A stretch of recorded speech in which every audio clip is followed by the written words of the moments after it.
everyone, it's us again. I'm Zoe. And I'm Mary. And we are identical twins, caffeine lovers, and longtime enthusiasts of stories. I said that totally backwards. Welcome to our cozy little corner of the internet where we talk about all things. Mary, go ahead. We talk about all things writing, tropes we love, tropes we hate, characters, craft, storytelling technique, structure, plot. We're coming to you with our own writing and story journey. And we want this to be a safe space for writers who want to ask questions, get feedback on work, if anyone ever sends us material. And this will be sort of like a beta reader channel. And we're just going to talk about today. What are we talking about today? Today, we're going to talk about outlining your idea into a structure and how to go from the idea generation that we talked about in the last video. We'll link that video somewhere. And creating a compelling outline to help you make it, easier to write your eventual novel. Yes, so we're going from concept generation. Once you have your main idea, how do you finally structure that so you can get started on writing a kick-ass novel? Okay. And should we come sit at our table? And pull up a table. No. Oh my gosh, maybe I should say pull up a seat. We've saved you a seat. Come sit at our table. We've saved you a seat.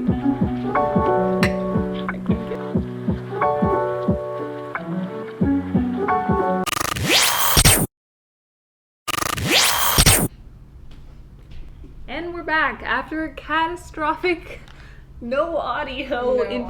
But aren't we starting from the of an episode? Generation? Yes. From where you said that? Exactly. No, we're bloopers. This will be bloopers. But we're back.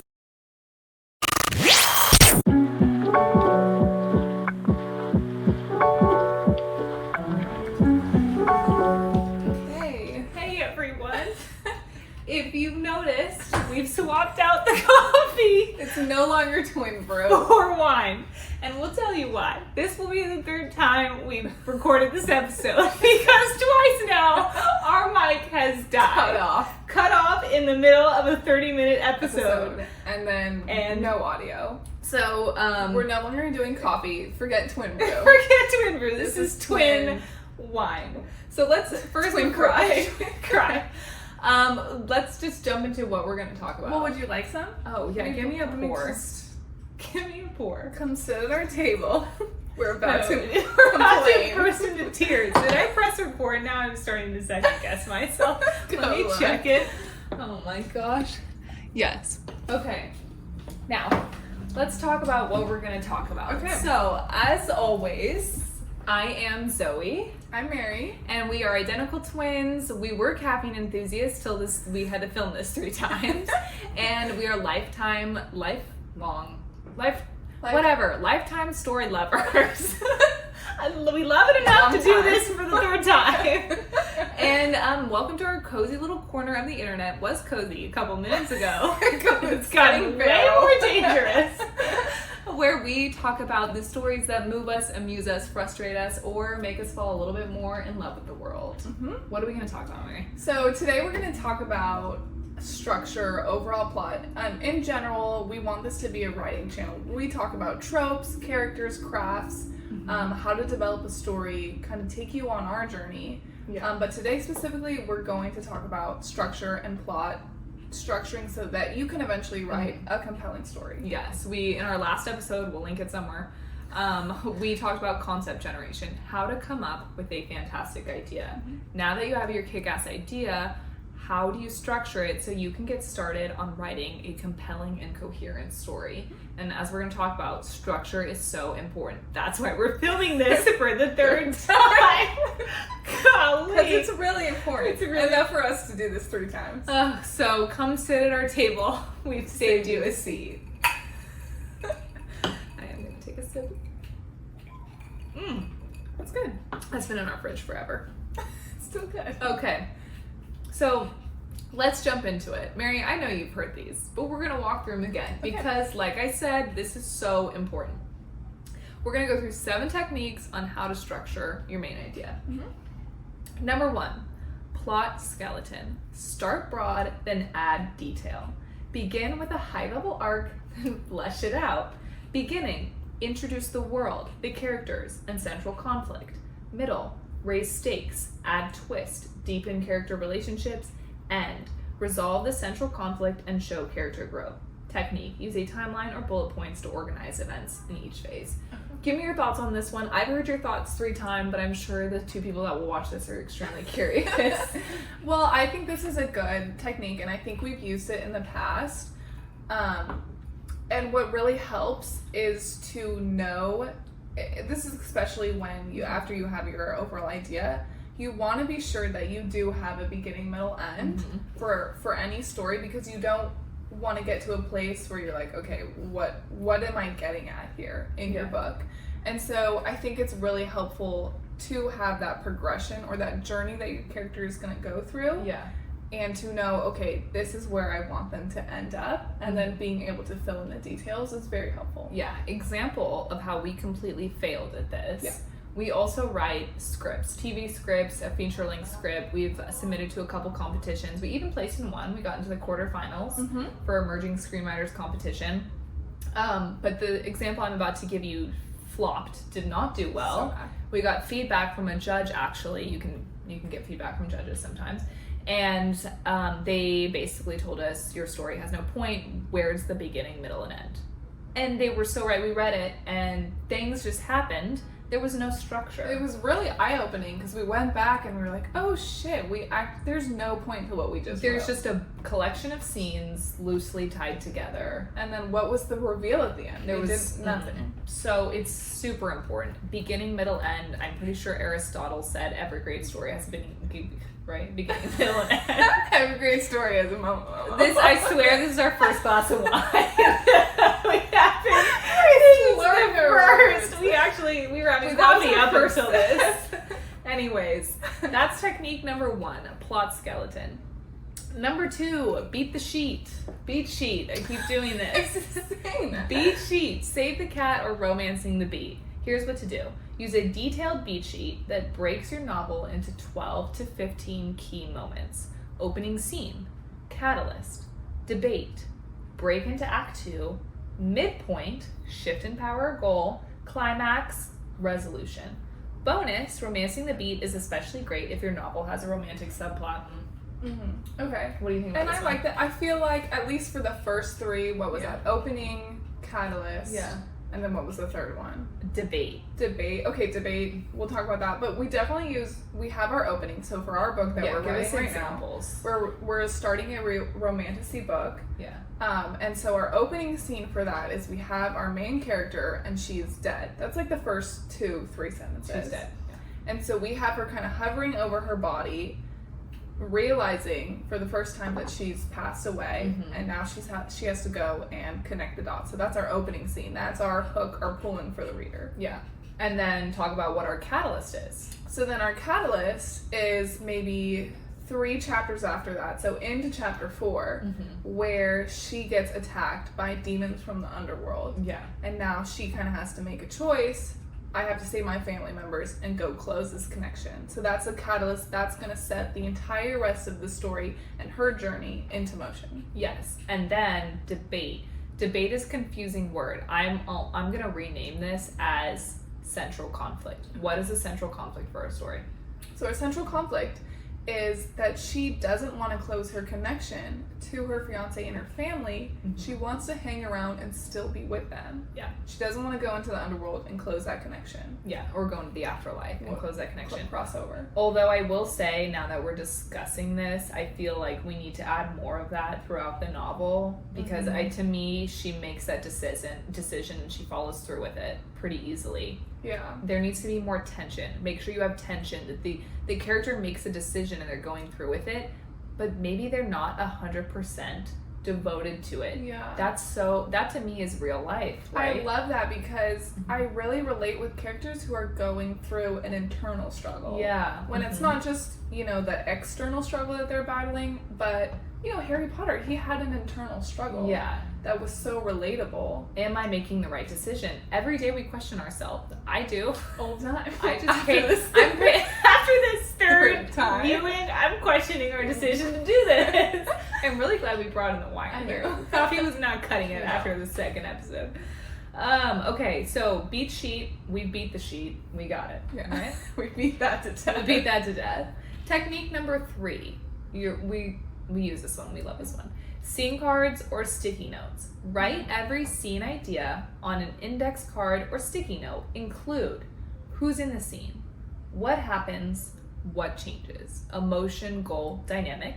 Then lay them out in order to see structure gaps or pacing issues. You can color code by subplot or character arc.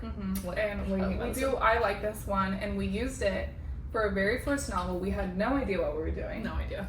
And we weren't this I think structured in using our we note didn't cards. have color codes, or we didn't have exactly the structure. And so I feel like that would really help. But what we did, we took white note cards. Yeah. We had a cork board and push pins, and we wrote a little blurb. We kept it short of the scene that we wanted. Just a sentence or two. Stuck them all over the cork board, and then we were able to visualize exactly what they said. Where are the gaps? What are we missing in this story flow? And then we were able to fill it in pretty easily. Yeah. And even some of the time we could see we had scenes at the end, and maybe we wanted to move them to the middle or even the beginning. So you can actually physically move your scenes. I've said this 3 times now. We're visual, tactile learners. Got to see the gaps and then fill them in accordingly, and then adding scenes too. So the corkboard was fantastic. I think was a great idea. Yeah, it really helped. It really helped us see the structure and moving the scenes actually, because that was a surprise. Yeah. We were like, oh, this scene will actually do better. Yeah. Up here. Yeah. Instead. And making sure you have I like the making sure you have no pacing issues too. Yeah. Okay, number 4 technique. Character arcs as structure anchors. Plot your story by tracking how each main character changes over time. Ask yourself, what are their internal wounds? What decisions do they face? How do they grow by the end? Then align scenes to show turning points in their arc. Give me your thoughts. I really love this. Yeah. And I'll say this again. I just gave a presentation at CAA down in Los Angeles, and I talked about Avatar: The Last Airbender. Yeah. And if you haven't seen that show, go watch it because it is my favorite show of all time. Brilliant writing. So artistically excellent. Yeah. But what it did a great job of is it had so many characters with specific arcs. Yeah. And they built the story around those arcs. So what comes to mind for me is Prince Zuko. He was the main character in that show, and he had such an incredible redemption arc, and you could see scenes to show turning points in their arc. Give me your thoughts. I really love this. Yeah. And I'll say this again. I just gave a presentation at CAA down in Los Angeles, and I talked about Avatar: The Last Airbender. Yeah. And if you haven't seen that show, go watch it because it is my favorite show of all time. Brilliant writing. So artistically excellent. Yeah. But what it did a great job of is it had so many characters with specific arcs. Yeah. And they built the story around those arcs. So what comes to mind for me is Prince Zuko. He was the main character in that show, and he had such an incredible redemption arc. And you could see how the writers kind of built his story through each episode, and how the episodes, the writing, everything flowed around this arc that they clearly envisioned for this character. And it made his story so much stronger, and it influenced the other stories as well. They did it for every single character. They did. And here's what I said 2 times ago. I've said this now a million times. Sometimes this is difficult because Avatar: The Last Airbender is different than a novel. You have 3 seasons. You have 24 episodes a season. That is a lot of room to develop character arcs. You need to figure out how to do that for a novel without writing 500,000 words and it going insane. And you gave a good example last. So then I talked about, okay, what about Game of Thrones and George R. R. Martin? And he's written some very hefty novels with a ton of side characters. If you've seen the TV show, you know it's a ton of side characters. Oh, it's so many. And have you read the novel? And I haven't. And I've read the novel. And yeah, I would say I would eat my shoe if we found out that George R. R. Martin didn't have an extreme structure organization before writing these, because if you've read Game of Thrones and you've read his novels, they jump around. Every chapter is a different character and they all tie in the end. You cannot write something like that without having an immense grasp on each character arc each plot point, each structure. Yeah. And I would love to interview him. I would love to interview authors and see what their creative process is. If there's any authors out there who want to film an episode with us 3 times because the audio keeps cutting out, we will provide wine. Croissants. Coffee. Croissants we have eaten. These are stale now because they've been here all day. But we would love to pick your brain. It's getting dark and you can tell that the light is leaving us. It will be fun. We're gonna have ghost stories about our episode. I'm gonna have nightmares. Let's get through the rest of these before the sun completely disappears. Okay, number 5 technique, the snowflake method. Start with 1-sentence summary of your novel, then expand to a paragraph. Write a 1-page synopsis. Detail each character, then build out scenes from the synopsis. This helps keep structure while allowing flexibility. Give this. And we love this idea. We are using it for our romantic novel, Death Do Us Part. And I remember when we first came up with the idea, I was about to go on a trip to Texas. Yeah. And so I'm sitting in the airport after that weekend, and you send me a text message, just a short 1-sentence text message. Here's the idea. Yeah. And from that, we expanded into here's the main idea, and that was maybe 3 bullet points. Yeah, a paragraph. And so we were going back and forth, and then we did overall plot, and that was longer. Synopsis. That was more detailed, and then we went into our character list. Yeah, and we also did world building in addition to this, so we'll add an episode about world building. There's some important things we have to do to make a world believable, but I love that technique. We've used it. Yeah, we've used it a ton. We were calling it the snowball method because snowflake method doesn't. Right. It's just, my mind is a snowball, right? You start small and then you build, and your snowflake catches snow, rolls into something bigger, and then what did I say? Snowman. It becomes a snowman. A fully finished novel. Yeah. I mean, it's really getting dark now. This is turning into a campfire situation. I think we lit that candle. Oh my gosh. Okay, that was number 5. Let's jump to number 6. We only have 2 more. Stick with us, people. This is our 3rd take on this. Tentpole scenes first. List out the 5 to 7 biggest or most emotional scenes you already envision. Then build around them. What needs to happen before? What's the fallout after? These tentpoles give you a solid frame. Have we used this? Have we used this technique? I think we have. I think for Sins of Our Fathers, we wrote an extremely long novel. We wrote 120,000 historical fiction novel.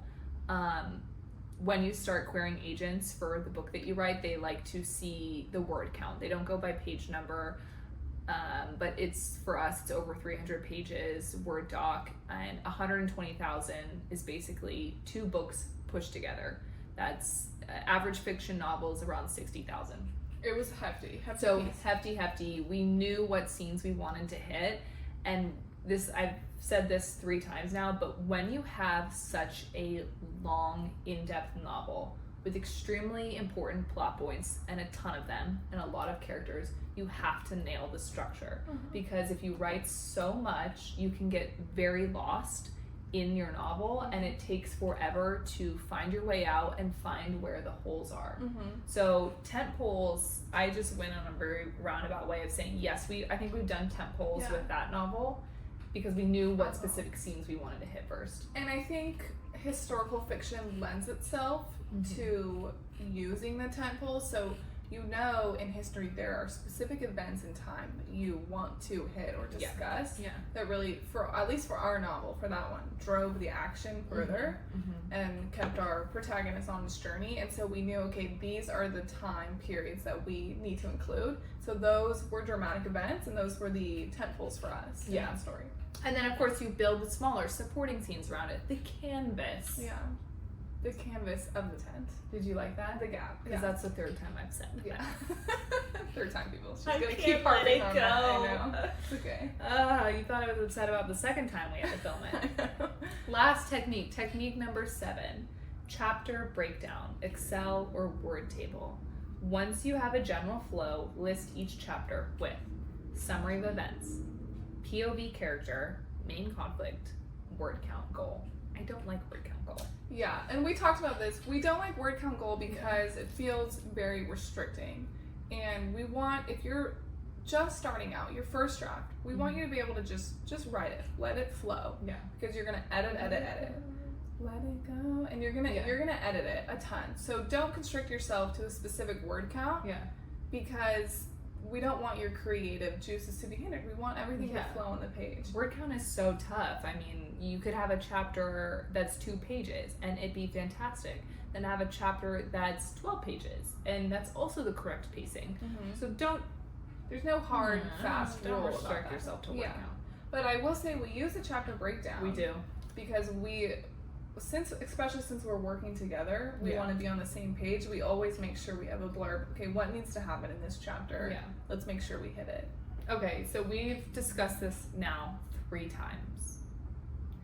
What are your favorite structuring techniques? We have 7 here. We'll review them at the end. Give me your favorites. What's the number one you go to that you like to use? Okay, I think the number one, the one that we've found a lot of success with, would be the snowflake method. Oh, I was gonna say that. You were? Okay, well you have to pick a different one. I like scene cards or sticky notes. Okay, yeah, that helped with our first one for sure. Yeah, but I think the snowball method though, for me, it's just easier. Sometimes dragging out the cork board and then getting everything is on a sticky note, then you gotta keep track of it. It's really processy. I'd say it's good for a first novel. I mean, you can also do a digital version of this. Maybe don't do the whole corkboard thing. We talk about, in a different episode, we'll talk about Canva. Oh, we love Canva. Because that's a really great tool if you want to do timelines, if you want to be more of a visual aspect. Very important. Instead of having to scroll through a Google Doc or a Word doc and try to find what you've written down. So we use Canva as well. But I do like the note card method. Yeah. It helps. And I would say we've actually used a combination of all of these. We've done plot skeleton. We did the snowball method. We've done scene cards, sticky notes. We do chapter breakdown. I don't think it's bad to do a lot of these because, like I said, structure is huge, right? Which I'm so close to tears. Structure is so important. Structure, but you can't tell how emotional I'm getting about structure. It's important. So important that we are determined to bring this episode to you. Even if we have to film in the pitch black because we don't have lights in our living room, we will just have this candle. And but try these techniques. Let us know what works for you. It could be a combination of all of them, but again, what works for us may not work for you. But try different things. See what sticks. It may not have even worked for us. We're still in the process. But again, this is really a writing journey that we invite you on to go with us to, the highs and lows, because we know it's lonely, we know it's hard, and it helps having a buddy. Yeah. So come on this writing journey with us and come sit at our table. We've saved you a seat. You got it that time. 3 times the charm. If the audio cuts out, we know it's my phone.